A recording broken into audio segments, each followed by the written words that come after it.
This and all talks at the 2019 JavaScript for WordPress Conference are brought to you in part by our sponsors Pantheon, a high-performance hosting platform with agile developer tools.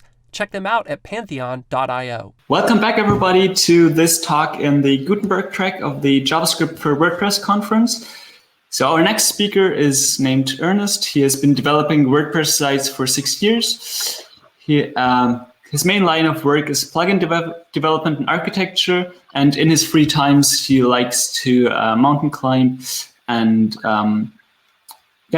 work from his farm in sanctuary in Nelson, British Columbia. And with that said, I will hand it over to Ernest and let him present his talk. Hey guys and girls and in-betweens. My name is Ernest. I've been working with WordPress for about 6 years now, give or take. I was always into the e-learning space. So my first project a long time ago was actually creating an English learning application inside of WordPress.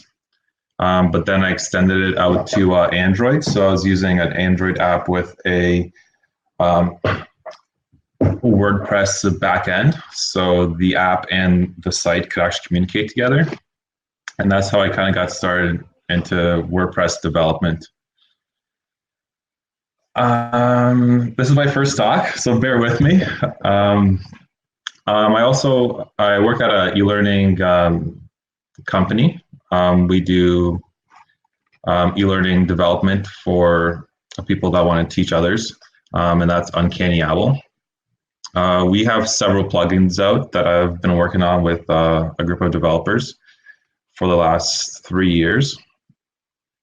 And yeah, we need to support a lot of different WordPress versions. We need to support a lot of different WordPress plugins. So it has to work across the board all the time. So a lot of my experience comes from working with other plugins and developing things on top of plugins and extending it. Yes, so that's a little bit about me. And this talk is seeing how hooks work in the real world. And in the real world, there's always a lot of different levels of developers. So it needs to be able to be extendable by almost anybody, even if you're a beginner. So when I set up the filters for 2 of our plugins so they can work together, I really try to focus on making things very simple for everybody, but at the same time, not compromising on its functionality. So this is a plugin that we've been developing for years now, and it's a reporting plugin that gives the idea of what your courses or what your learners are doing inside of courses, if they're completing quizzes, if they're completing the courses, if they're in progress, how much time they've spent inside of the course. So the main plugin is Tin Canny, and Tin Canny is the reporting plugin. So what happens is it takes data from Learn-LMS and injects it into our reports. But at the same time, like one of the issues was, and why we added filters, is because we have another plugin that tracks time across all kinds of modules within the LMS. And we wanted to add those timers into our reporting plugin. And at that point, it was pre-Learn 5.0, so we waited till 5.0 came out so we can use the hooks, but we also realized that we need to support pre-5.0 WordPress installations because quite a bit of our clients that use the plugin were not on 5.0 yet. So basically what happens is we have a plugin called Uncanny Toolkit, and it has a lot of different modules. And one of the modules is a simple course timer, which collects time across the different types of courses. So right now the module is on. So when the module is on, that means people are using it. So inside of our reporting plugin, we want to add average time to complete, average time spent, and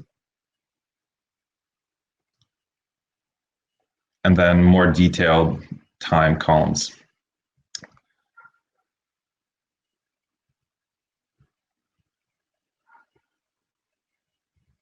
Go back to the course report. So let's see. So right now the module is turned on, so we do get these columns. And if you turn it off, we shouldn't be able to see the columns anymore.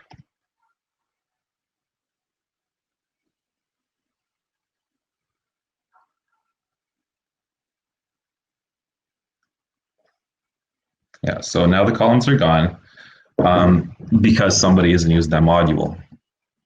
So what happens throughout this, all the JavaScript, there's a lot of different types of filters. And those filters, let me start over. Yeah, bear with me, my first talk. So yeah, so inside of Thinkani, the reporting here, there's a lot of filters, and we want to hook into those filters from our different plugin, which is the toolkit. And I'll first show you how the code works inside of Thinkani. So we have a JavaScript code here, and what we're doing is there's table data, right?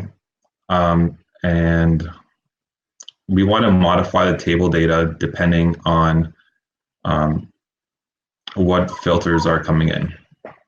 So first, we need to see if WP Hooks is available. If it's not available, we can't run these hooks because it'll throw a JavaScript error. So once we find out that WP Hooks is available, then we can start running our apply filters. And Adam just covered a lot of different things about filters and actions in the previous talk, so I'm not going to get too deep on explaining what they are and how they're used, since I believe that everybody here is pretty familiar with apply filters and do actions. So throughout this JavaScript code, there's plenty of filters all around. So this one's actually table data, so in the table, and then there's one for table headings. So we'll be hooking into several different ones because we need to add headings on. We need to add the headings. Let me turn them back on so you can see them.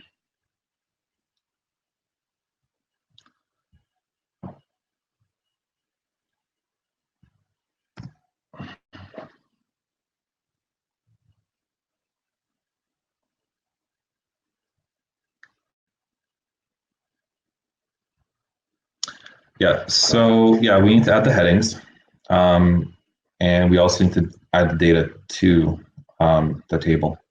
So those are the two main filters that we're going to use to add that.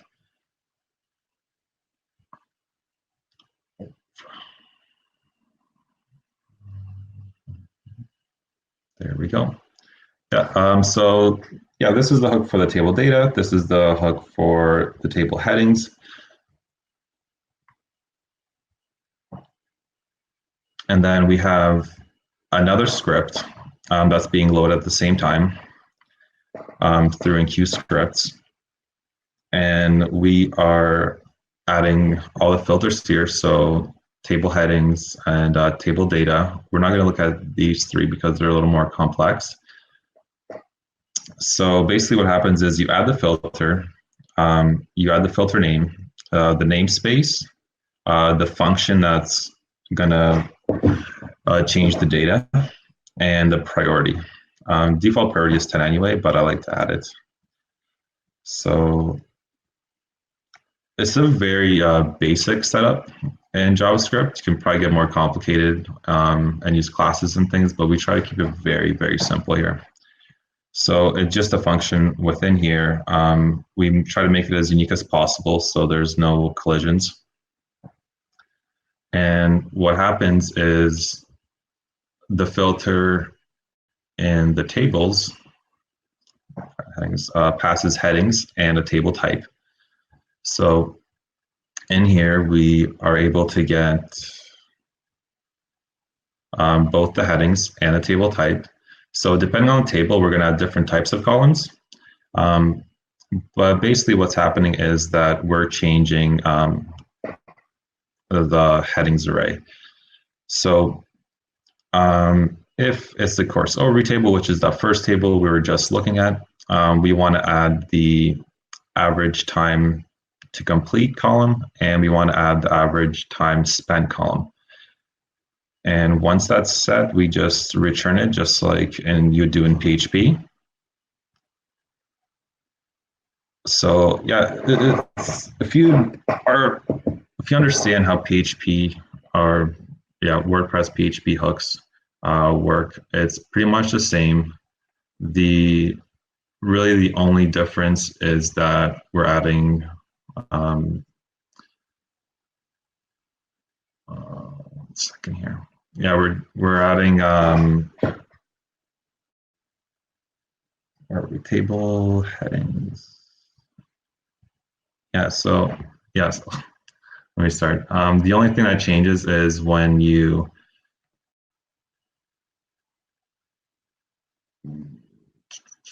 add the hooks, you need that namespace. And you also always have to make sure that WP hooks is enabled, or it's going to throw an error in your JavaScript console and possibly not load the JavaScript properly. Okay, so now that we kind of looked at how the hooks work, we need to actually add a WP hooks dependency to that page. So in the main plugin Tin Canny, we have to make sure that WP hooks is added. So we are doing that. Just had it.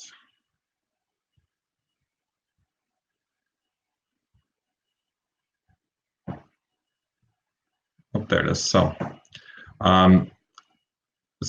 if WP hooks is already loaded, we don't want to reload it again, or again, it's going to cause an error. But if it's not loaded, then we're going to enqueue WordPress WP hooks library, which is defined by WP hooks, and it will be just the same as running WP enqueue scripts jQuery. So it's already inside the WordPress system here. So if your WordPress version has WP hooks, then you can just enqueue it like this. And once WP hooks is enqueued on the page where you're loading your scripts, then you should be able to use them properly.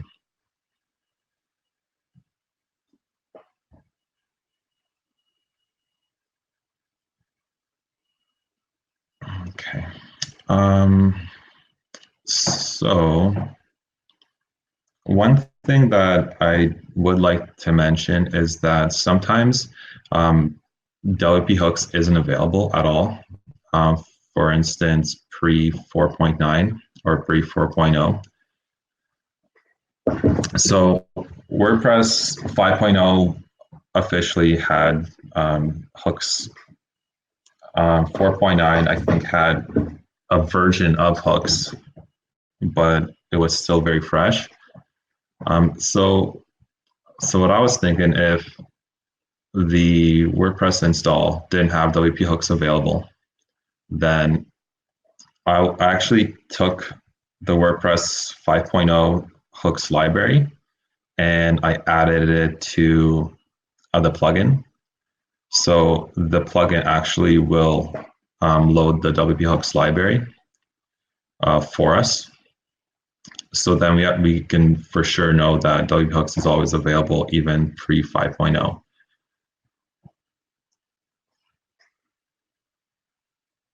Again, this is a real world example, so there's a lot of different code here. So there's a lot of things going on, but we don't like to focus on those kinds of details. So basically, we're going to add WP hooks if it's not there. So pre 5.0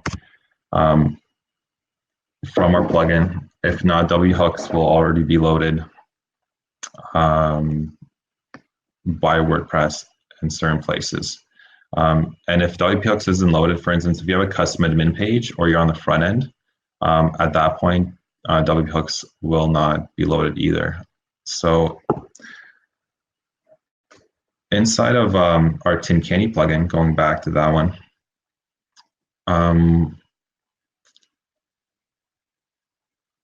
let's see where whooks is.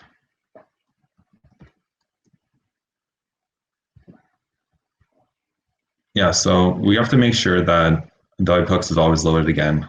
So on our admin page, and this report also runs in the front end. So in the front end, you definitely won't have hooks. So you always have to make sure that it's always in queued, or it's just going to throw errors or not load your hooks whatsoever.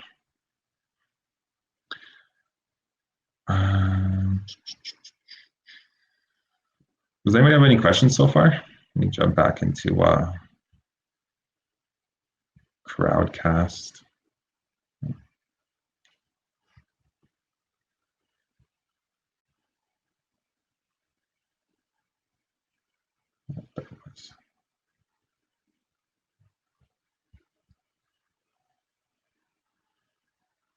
Yep, no questions yet.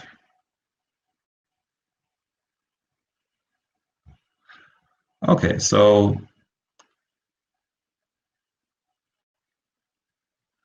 I think that's basically all you really need. So to start from the beginning, wherever your apply filters are, make sure hooks are defined first. You do have to add them like this unless you create a global variable, which we are not here, just to keep things simple. So we're just digging right into hooks library this way. So step one, make sure that hooks is available. So when you're enqueuing your scripts, always make sure that hooks is available on all your screens. So if you're in the front end, make sure you load hooks on the front end always, because many times they won't be there. And WP admin, if you have a custom admin page, then make sure to add WP hooks there, because they possibly might not be loading either. And you can either do that by enqueuing the WP hooks library, which is available in 5.0 or later, or if it's pre 5.0, if you need to support lower WordPress versions, I find the easiest approach is to just rip out the whooks .min.js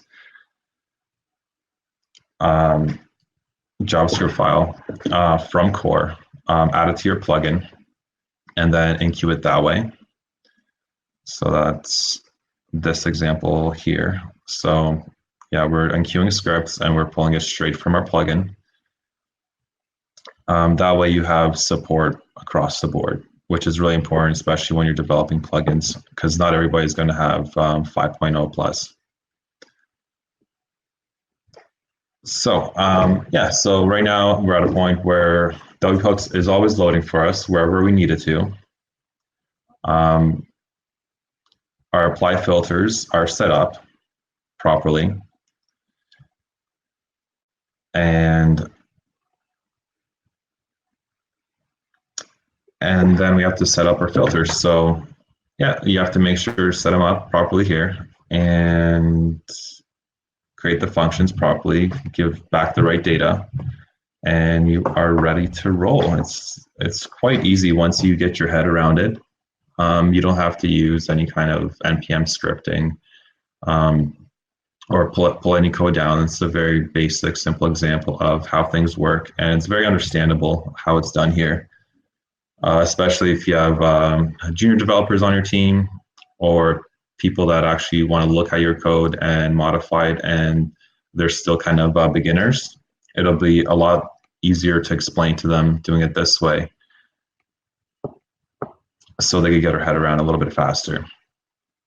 It's a pretty short talk, and I just covered WP filters, just because those, I believe, are the most used. Do actions. At this point in all of our plugins, I don't really see a place where those would work for us. You definitely shouldn't use. You can't really use do actions, like Adam said before, in many places. But if you have event calls, it would be the exact same setup. So during an event, you would call an action, stop your scripts maybe, or let them continue, and follow the exact same process as the apply filters. Yeah, I think for me, my biggest stumbling block was that WP Hooks isn't always available. And when WP Hooks first came out in 5.0, that's when I started looking at them, and there wasn't very many tutorials. So I didn't realize that you actually have to load WP Hooks in certain places, especially in admin. You'd think they were everywhere. So if you're on a page that has Gutenberg loaded on it, then you're always going to have access to WP Hooks. But if you create like a custom admin page or a settings page or something like that, or a reporting page like we did, then WP Hooks wouldn't be there. And then, yeah, what happened is we just had to pull it in. It was very simple, and then it worked properly. But at the same time, like, we are supporting a lot of different WordPress versions, dating pretty far back. So then what would happen if somebody has pre 5.0? Like, how do we support that? So those are a lot of questions you have to ask when using WP Hooks. Is who you're supporting? Is it going to be an admin? Is it going to be on the front end? What kind of versions are people using?